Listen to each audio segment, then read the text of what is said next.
Now, unfortunately, one of my SD cards got corrupted for this video, so the first portion of me building the engine for this Outback got lost, so we're just gonna end up jumping straight into getting this thing going. I've been drowning in Subarus lately. It's been insane. Things are starting to slow down, which is nice because that way I can get back to focusing on all of these scattered projects that I have. Little update on the Corolla. I've already purchased a new engine for that car. A lot of people seem to get rather upset for some reason, which I personally don't quite understand. But we have a new engine from Toyota that I've already ordered. I just opted to have another OEM short block. It was a little bit quicker to get one of those, and honestly, after shipping and everything else, is about the same price as the PRP closed deck block would have been, and we get a new crank this way. So we'll still put our Corolla rods and pistons in the Corolla. I just need that short block to come in. Probably gonna bring the 2.5 RS back over here this week so we can keep going on that thing. The 06 STI, I'm still ordering parts and waiting for parts to come in on that thing because I really don't want to get started on that car till we have the majority of things that we need for it, so that way we can just do a little series on that car. Let's just jump into it. We've got a couple Subarus that we're knocking out, and I've got some more stuff I have to knock out on this Outback because ideally I would like to get this thing done this week. Long blocks all assembled and built. The white Cerakote actually looks really good on this. So I want to go ahead and get this engine in the Outback, and then I got another car I got to pull in here to replace one of the head gaskets on. It's the driver's side head gasket, fire ring shifted on it, so I have a new set of Athenas here. We'll get that fixed, get that one put back together. The owner wants to pick that one up on Saturday, so we should be good there, assuming that there's no little stuff hiding and whatnot. So let's go ahead and toss this EJ into this guy real quick, get this guy pushed back out, get the other one pulled in, and then we'll keep playing car roulette because there's quite a bit going on today and tomorrow, which is a little overwhelming, but we'll be fine. While this Outback is almost identical to a lot of the STIs that we've been building, where they're all rotated built motor cars, for some reason I find myself enjoying the Outback a lot more than I thought I would building it. Like, obviously it's not my car, but it feels like a nice change of pace with this thing where it's a little bit different from the normal run-of-the-mill WRX STI. Don't get me wrong, I love doing the WRXs and the STIs and everything, but the Outback just gives me like a weird change of pace. I kind of like it.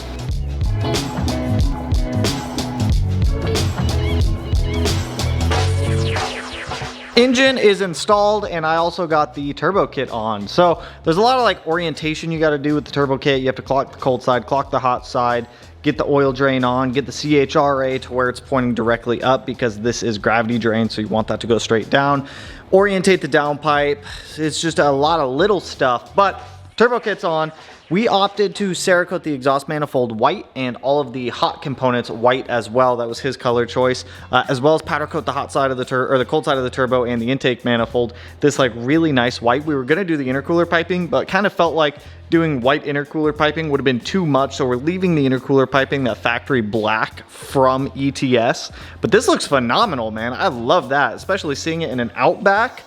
Like, that's an Outback. That is a freaking Outback that'll gap you. So I've got some more smaller supplementary things to do in here, so I'm gonna knock those out real quick so that way I can get this Outback kind of pushed aside for right now.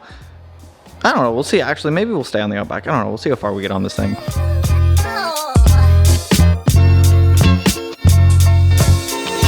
While it was already in the shop and while I already had it on the lift and we already put the engine in, I figured why not get some of the smaller accessory stuff done, build a fuel system for it, get everything bolted back on, get the belts back on, the turbo kit set up. You know, it's just the rabbit hole of how I work. I feel like if I'm in the zone on a car, I just kind of stay on that car until I feel like I'm not in the zone or I hit like a roadblock where I'm waiting on parts or something to come in. But I absolutely love how the engine bay is coming out in this thing. We opted to have my buddy Ben up at Vortex Coating powder coat the hot side of the turbo, the intake manifold. He Cerakoted all the hot side parts for this thing, and it's just coming out looking so freaking good.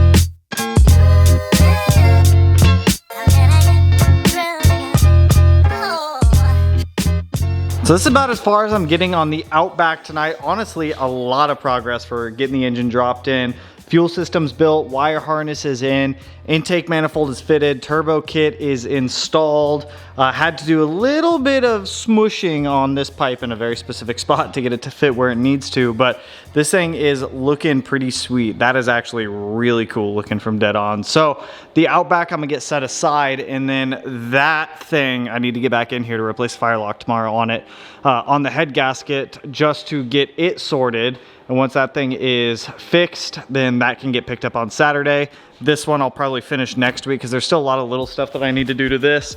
Short shifter, reseal the headlights, weld the rear sway bar bracket back on, get the sway bar stuff installed, as well as a handful of other little things. So let me play Swippy Swappy because I want to let that thing drain fluids overnight, so that way when I go to pull the engine, tomorrow when I come in, it'll just be pretty much ready to go.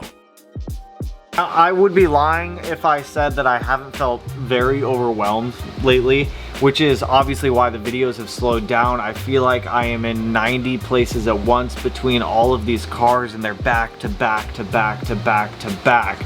Now this one was just my fault, the head gasket issue. It's an easy fix. I just got to take the engine back out, replace the head gasket, put it back in, but it's just like, it gets put back on my to-do list of things to do, and then I get stressed out about it. I feel like I'm running all around, and it's a lot of stuff for one person to do in such a short period of time. Don't get me wrong, I can do it, but I always feel so freaking stressed out doing all these, which is why I'm pulling back and turning people away from continuing to do client cars. It's so overwhelming to do by myself. So we are into the next day. As you guys saw, we pulled the engine, we tore it apart, pulled the engine out, got everything torn down. This is the car that was in here about 2 weeks ago, and it was making a knocking sound on initial startup. Even if you have an engine that you build with really bad bearing tolerances, it's not gonna knock on first start. So if you hear a knock after you build an engine, it's typically not gonna be the bottom end. In the case of this, just like we thought, it was the Athena gasket. As you guys can see right around there, it did shift. So I'm just gonna knock down the high spots on that and we should be fine. We got a new gasket going in right here. And then you guys can see it on the gasket. It actually moved underneath of the gasket, causing the piston to be hitting the fire rings right here. So honestly, really easy fix. No real damage at all. Just got to knock down the 2 high spots and we should be good to go. So we're gonna get everything cleaned, start reassembling this, get this back in the car.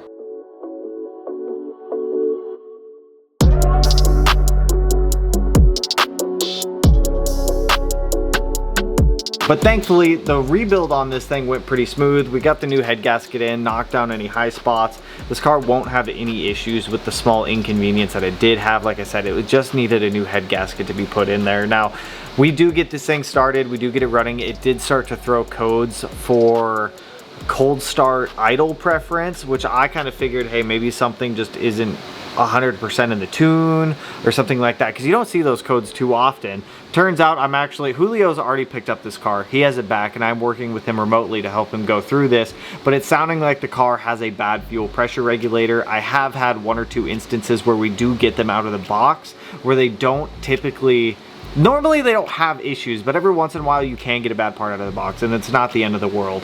I sent Julio a new fuel pressure regulator to be able to toss in, check that, but it's looking like he does have that issue in this thing.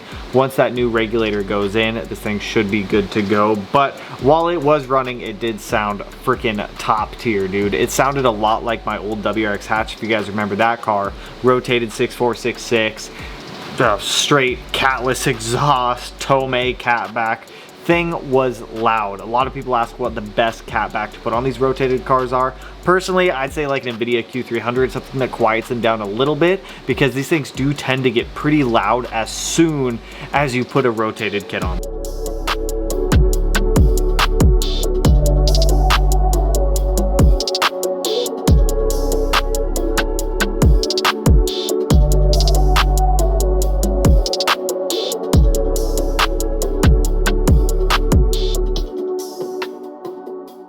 Fully reassembled on Julio's STI. Things should be good to go. We're gonna go ahead and get the cooling system burped. Ensure the sound is gone, which it should be now that the head gasket is fixed, unless I just screwed up another head gasket, but I doubt it. I got high hopes and faith that this will run right. I've done a ton of these Athena gaskets. That's actually the first time I've ever had that issue. So let's see if she'll fire up.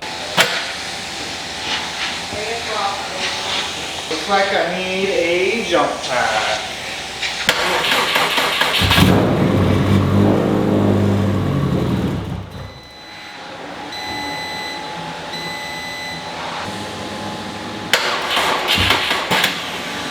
Ow! Hey.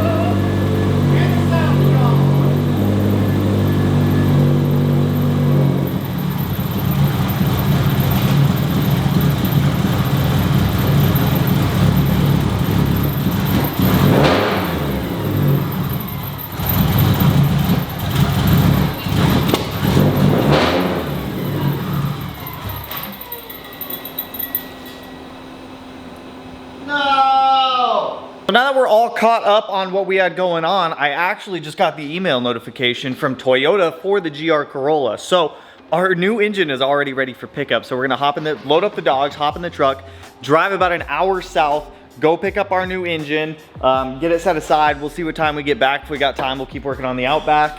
We'll probably get the GR Corolla's new engine on the engine stand. So let's go pick up our engine, dude. I'm hyped. That was like 4 days. It's already here. You guys wanna go get our new engine? You wanna go get the engine for the Corolla? Mochi, what about you? You wanna go get the engine for the Corolla? Do you guys wanna go for a car ride? Woo!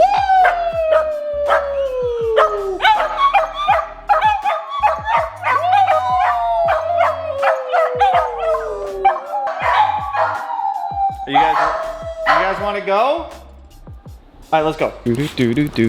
Heavy traffic on the way down, but we made it down to Toyota. I've already got the new short block loaded up. It's surprisingly way lighter than you might think, and that showed up so fast. That was like 4 days that it showed up down here, and I got it like $1,400 cheaper here than I did at any local dealership. So let's get it back up to the shop, tear into it, and make sure that it's damage free. And then we can get it on a stand, and then probably in the next video or two, we'll probably start building the engine for the Corolla because I want that thing back. This is actually in a very small box. I want to get this thing pulled off, get it opened up, take a look at it, make sure there's no damage. I mean, the box looks totally fine on here.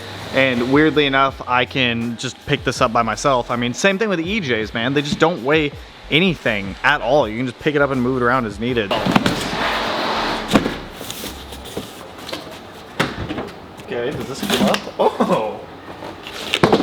Oh damn, all right. So there is our fully assembled bottom end, which I am going to take apart to put rods and pistons in. Damn.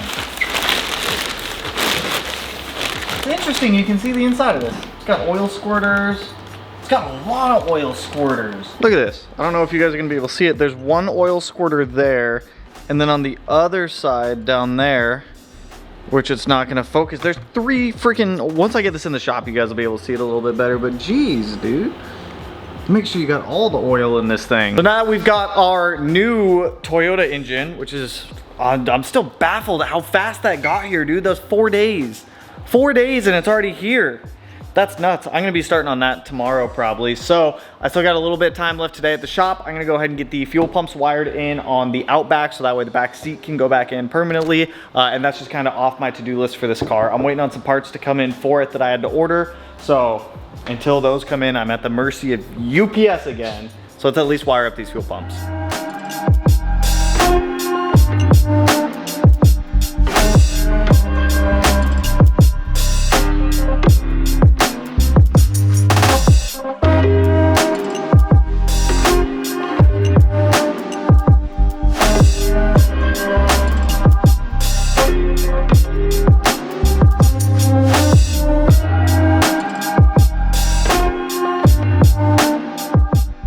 So I ran out of my electrical butt connectors and the wire gauge that I need, but I've got everything inside of the hangar all wired up nicely. I've got to clean this up still. I've got our grounds going up here all bundled together. So this I got to clean up. I got 4 wires that I got to run to the front of the car to the hob switch and the battery. So I will get some more ordered on Amazon for tonight because it's way cheaper. But I'm out. I gotta go to the DOL to go renew my driver's license and whatnot, so that'll be fun to go sit in line there for endless hours at a time. So on this Outback, we will keep going on this. Like I said, I'm still waiting on some parts to come in that I had to order for this. I need to get that oil feed line also because we swapped turbos. A whole bunch of just little stuff that I'm waiting to come in. So I'll continue to get this worked on in the background. I think we're gonna move over to the GR Corolla stuff.